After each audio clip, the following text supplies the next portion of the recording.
Bapak Dewan Juri telah memberikan kesempatan kepada saya untuk mempresentasikan hasil resensi saya yang berjudul Sabi Lulungan di Era Revolusi. Hai semua, perkenalkan nama saya Aura Amalia dari SMP Telkom Bandung. Saya akan mempresentasikan buku yang berjudul Sabi Lulungan untuk Negeri.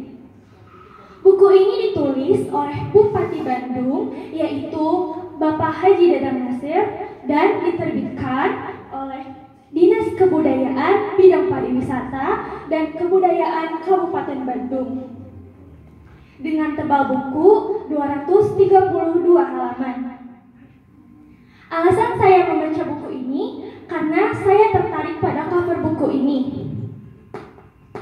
Selain itu, saya juga ingin mengetahui makna yang lebih mendalam mengenai Sabi Lulungan.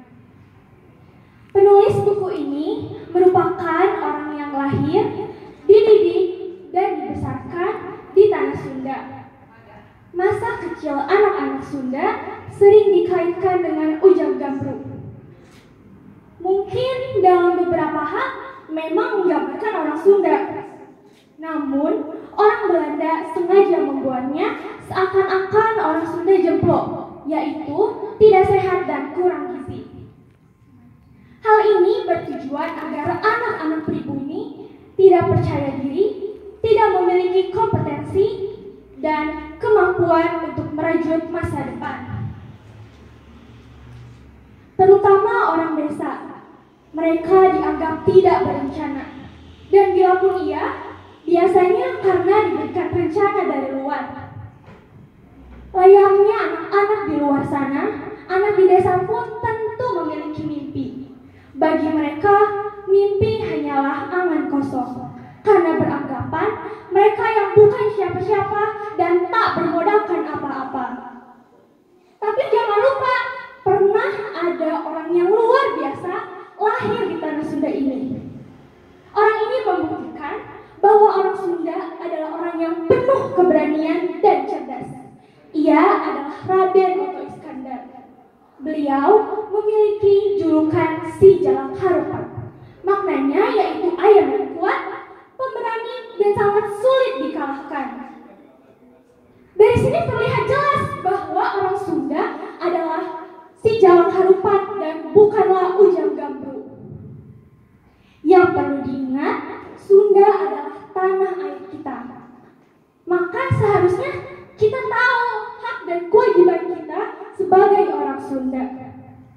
Dan sebagai pemuda, kita harus siap menimpa beban dan pekerjaan yang akan ditimpakan di atas bahu kita untuk memperbaiki susunan masyarakat dengan semangat yang baru.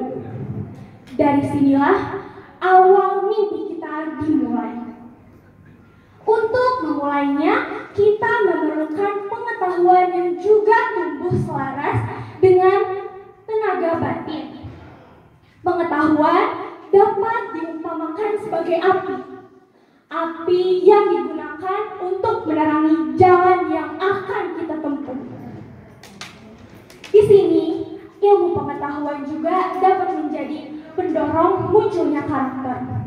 Mau tidak mau, suka tidak suka, kita harus siap menghadapi kemungkinan terburuk sekalipun. Ini berarti orang Sunda bukanlah orang yang pemalas. Orang Sunda adalah ia yang mau berubah menjadi lebih baik. Di atas itu semua, kita ini hidup di dunia tidaklah sendirian.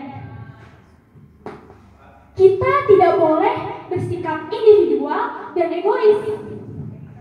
Begitu selarasnya hal ini dengan monoman Sunda dan filosofi penataannya, yaitu hidup bersama atau disebut Sabi Lulungan. Mungkin Sabi Lulungan hanyalah kata dari salah satu lagu populer. Tapi sungguh, Sabi Lulungan memiliki kekuatan dan pengaruh yang besar untuk memperbaiki susunan masyarakat. Sabi Lulungan juga memiliki arti yang sangat penting untuk menjawab persoalan masyarakat Sunda. Di buku ini tertulis bahwa modal Sabilulungan bukanlah aku, tapi kami dan kita. Jelas terlihat bahwa Sabilulungan memiliki arti yang sangat penting dan diperlukan kerjasama untuk meraihnya. Karena bersama kita bisa dan bersama kita kuat. Namun sepertinya budaya Sunda sudah mati saat memasuki adat modern. Sangat disayangkan, mengapa kita tidak berpola pikir seperti orang Jepang? Mereka bisa bertahan dari budaya modern tanpa meninggalkan kebudayaannya. Selain Jepang, ada juga Ubuntu di Afrika dan Selmu di Korea Selatan yang menerapkan konsep Sabilulungan untuk menyelesaikan masalah. Bahkan telah sampai pada kejayaannya seperti sekarang ini. Sebenarnya semua budaya masa lalu sama saja dengan budaya dimanapun, juga dengan budaya Sunda. Perbedaannya terletak pada kesanggupan kita. Apakah kita sanggup bertahan atau larut seiring dengan bergantinya zaman? Kunci dari itu semua adalah Sabilulungan. Melalui Sabilulungan, kita mampu mewujudkan generasi yang lebih baik. Dengan Sabilulungan, persatuan akan tampak. Persatuan berarti beberapa unsur yang berbeda, saling bertentangan, saling berbeda arah, dan menjadi satu. Persatuan ini hanya akan muncul melalui Sabilulungan yang silih rojo, silih asah, silih asih, dan silih asuh. Karena itu, Sabilulungan sangatlah penting untuk kita sebagai generasi muda membangun masyarakat yang lebih baik. Hikmah yang saya dapat setelah membaca buku ini, saya menjadi lebih mengerti apa itu makna dan arti penting Sabilulungan. Buku yang berjudul Sabilulungan untuk Negeri ini memiliki kelebihan dari sisi fisik. Cover buku ini sangatlah menarik.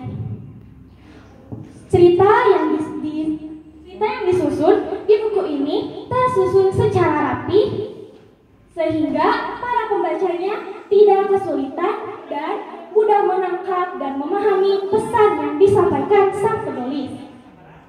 Selain itu, buku ini juga dilengkapi visualisasi gambar berwarna. Seperti yang terlihat, di buku ini terdapat visualisasi gambar berwarna. Tak hanya itu, di buku ini juga dilengkapi kolom quote. Namun sayang, ada beberapa kalimat dalam bahasa Sunda yang tidak disertakan dengan artinya, sehingga para pembacanya susah mengerti, terutama yang tidak memahami bahasa Sunda. Sekian dari saya. Wabillahi taufiq wal hidayah. Wassalamualaikum warahmatullahi wabarakatuh.